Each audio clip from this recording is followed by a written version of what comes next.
പ്രിയപ്പെട്ട വിദ്യാർത്ഥികളെ നമസ്കാരം. ശ്രീനാരായണ ഗുരു ഓപ്പൺ യൂണിവേഴ്സിറ്റിയുടെ MA മലയാളം 2ാം സെമസ്റ്ററിലെ നിരൂപണ സാഹിത്യവുമായി ബന്ധപ്പെട്ട ചില പ്രധാനപ്പെട്ട ചോദ്യങ്ങളാണ് ഇന്നത്തെ ക്ലാസ്സിൽ ചർച്ച ചെയ്യുന്നത്. കുറിപ്പ് തയ്യാറാക്കുക. ക്രിറ്റിസിസം. ഇംഗ്ലീഷിൽ ക്രിറ്റിസിസം എന്ന പദം കൊണ്ട് അർത്ഥമാക്കുന്നത് മലയാളത്തിലെ വിമർശനം എന്നതാണ്. മൗലികമായ സാഹിത്യ സിദ്ധാന്തങ്ങൾ അവലംബമാക്കി കലാതത്വബോധ പ്രധാനമായി ഒരു കൃതിയെ സമഗ്രമായി അപഗ്രഥിച്ച് മൂല്യനിർദ്ധാരണം ചെയ്യുന്നതാണ് വിമർശനം. മൗലികമായിട്ടുള്ള സാഹിത്യ സിദ്ധാന്തങ്ങൾ അവലംബമാക്കി കലാതത്വബോധം പ്രധാനമായി ഒരു കൃതിയെ സമഗ്രമായി അപഗ്രഥിച്ച് മൂല്യനിർദ്ധാരണം ചെയ്യുന്നതിനെയാണ് വിമർശനമെന്ന് പറയുന്നത്. അതായത് ഒരു സാഹിത്യകൃതി വിശകലനം ചെയ്ത് അതിൻ്റെ ആന്തരികവും ബാഹ്യവുമായ സവിശേഷതകൾ വിലയിരുത്തി മൂല്യനിർണ്ണയം ചെയ്യുന്ന ക്രിയാത്മകവും ബുദ്ധിപരവുമായ പ്രവർത്തനമാണ് ക്രിറ്റിസിസം എന്നത്. സൃഷ്ടിയും വിമർശനവും സാഹിത്യത്തിലെ പരസ്പര ബന്ധമുള്ള പ്രധാന ശാഖകളാണ്. വിമർശനം ഒരു സർഗാത്മക പ്രക്രിയയാണെന്ന് ആധുനിക നിരൂപകർ പ്രഖ്യാപിച്ചിട്ടുണ്ട്. ഒരു കൃതിയുടെ കലാമൂല്യം കണ്ടെത്തി സാംസ്കാരിക ജീവിതത്തിൽ അതുളവാക്കിയ സ്വാധീനത നിർണയിക്കുന്ന വിമർശകൻ ആ കൃതിയുടെയും അതിൻ്റെ എഴുത്തുകാരൻ്റെയും സാംസ്കാരികവും വൈകാരികവും മാനസികവുമായ അന്തർമണ്ഡലങ്ങളിൽ സൂക്ഷ്മ നിരീക്ഷണമാണ് നടത്തുന്നത്. റിവ്യൂവും വിമർശനവും വ്യത്യസ്തമാണ്. റിവ്യൂ കൃതിയുടെ രൂപസ്വഭാവങ്ങൾ വായനക്കാർക്ക് പരിമിതമായി പരിചയപ്പെടുത്തുക മാത്രം ചെയ്യുന്നു. ആനുകാലിക പ്രസിദ്ധീകരണങ്ങളിൽ പ്രത്യക്ഷപ്പെടുന്ന പുസ്തക റിവ്യൂ ഇതിന് ഉദാഹരണമാണ്. റിവ്യൂവിൽ മൂല്യനിർണ്ണയമുണ്ടെങ്കിലും അതിനല്ല പ്രാധാന്യം. ആസ്വാദനം എന്ന പ്രായോഗിക തലത്തിൽ നിന്ന് അപഗ്രഥനത്തിൻ്റെ തലത്തിലേക്ക് ഉയർന്നാലേ വിലയിരുത്തൽ പൂർണ്ണമാകൂ. ഇവിടെ വിമർശകൻ്റെ നിരീക്ഷണം കൃതിയുടെ സമഗ്രതയെയും സാഹിത്യ സിദ്ധാന്തങ്ങളെയും കാലത്തെയും യോജിപ്പിച്ചുകൊണ്ടായിരിക്കണം.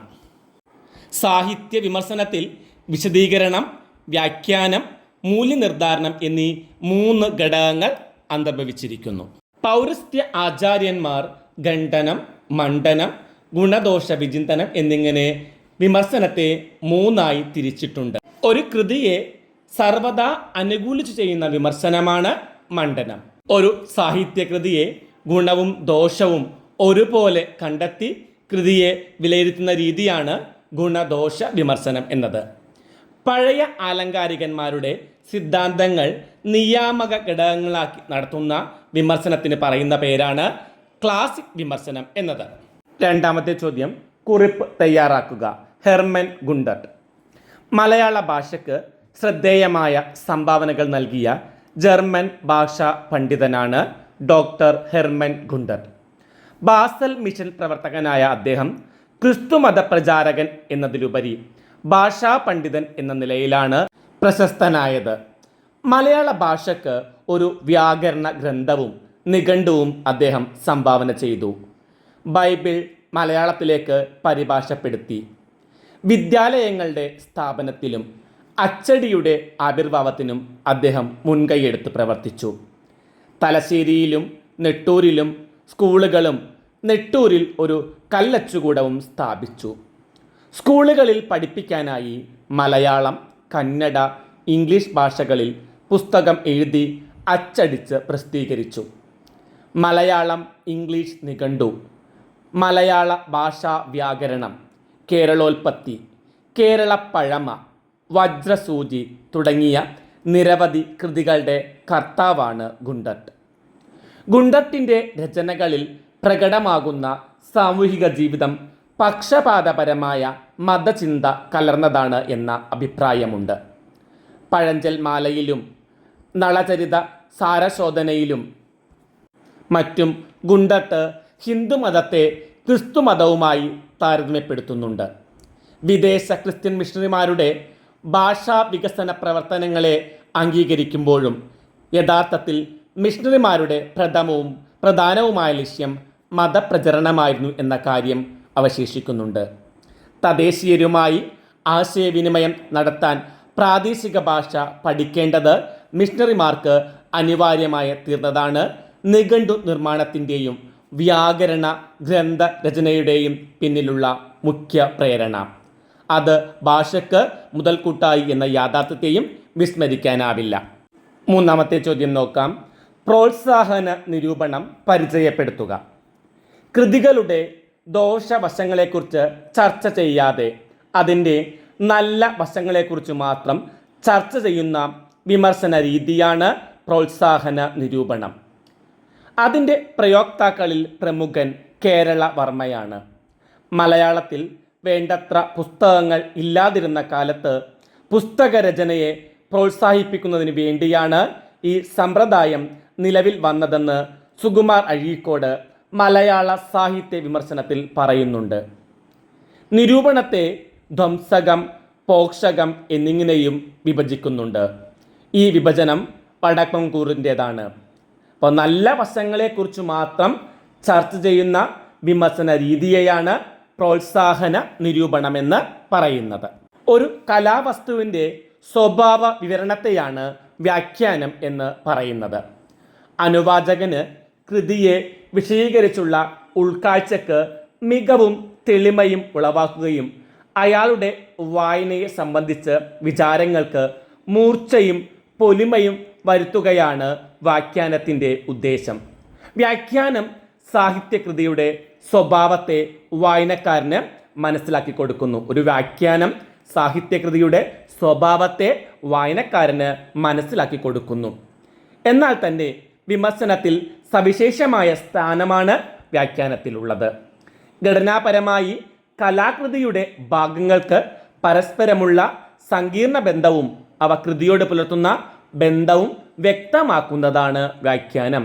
ഘടനാപരമായി കലാകൃതിയുടെ ഭാഗങ്ങൾക്ക് പരസ്പരമുള്ള സങ്കീർണ ബന്ധവും അവ കൃതിയോട് പുലർത്തുന്ന ബന്ധവും വ്യക്തമാക്കുന്നതാണ് വ്യാഖ്യാനം.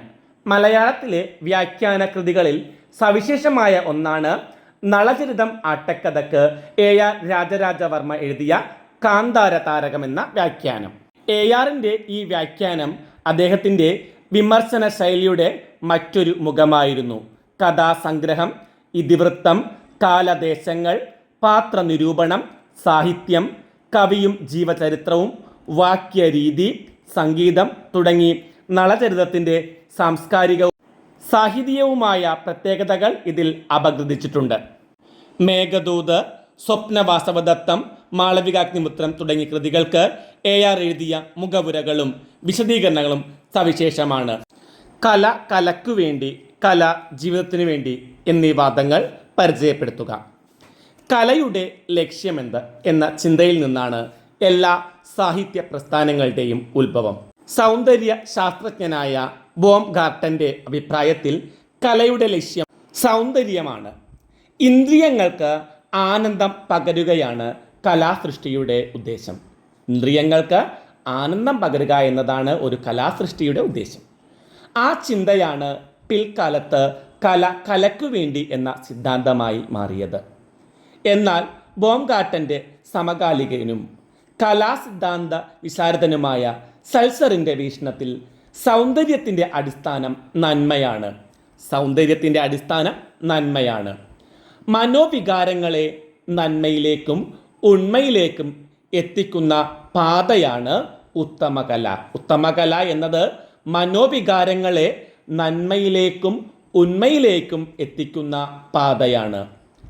ആ ചിന്തയിൽ നിന്ന് ഉത്ഭവിച്ചതാണ് കല ജീവിതത്തിന് വേണ്ടി എന്ന തത്വം. ഈ രണ്ട് ചിന്താരീതികളും ഏറിയോ കുറഞ്ഞോ പുരാതന കാലം മുതൽക്ക് നിലനിന്നതായി കാണാം. പ്ലേറ്റോയുടെയും അരിസ്റ്റോട്ടലിൻ്റെയും കൃതികളിൽ പോലും അവ സ്ഥാനം പിടിച്ചിട്ടുണ്ട്. എങ്കിലും സൗന്ദര്യശാസ്ത്രത്തിൻ്റെ പിതാവായ ലിയോ ടോൾസ്റ്റോയി വിശേഷിപ്പിച്ച ബോംഗാർട്ടൻ്റെ കാലം മുതൽ ഇന്നേ വരെയുള്ള വിവിധ കലാസിദ്ധാന്തങ്ങളും സാഹിത്യകൃതികളും പരിശോധിച്ചാൽ ഈ രണ്ട് വീക്ഷണങ്ങളും എഴുത്തുകാർക്കിടയിൽ സജീവമായിരുന്നു എന്ന് കാണാം. രണ്ട് സിദ്ധാന്തങ്ങളും വ്യതിരക്തത പുലർത്തുന്ന പ്രധാന ബിന്ദു സാഹിത്യത്തിലെ ആശയ പ്രചാരണമാണ്.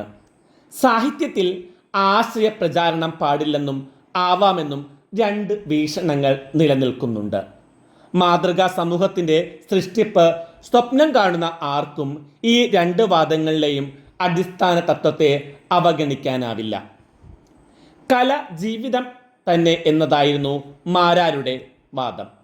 കല കലയ്ക്കു വേണ്ടി, കല ജീവിതത്തിനു വേണ്ടി എന്നീ രണ്ട് സിദ്ധാന്തങ്ങളും വിഘടിച്ച് നിൽക്കുന്നത് സൃഷ്ടിയുടെ രൂപത്തെയും ആശയത്തെയും കേന്ദ്രീകരിച്ചാണ്.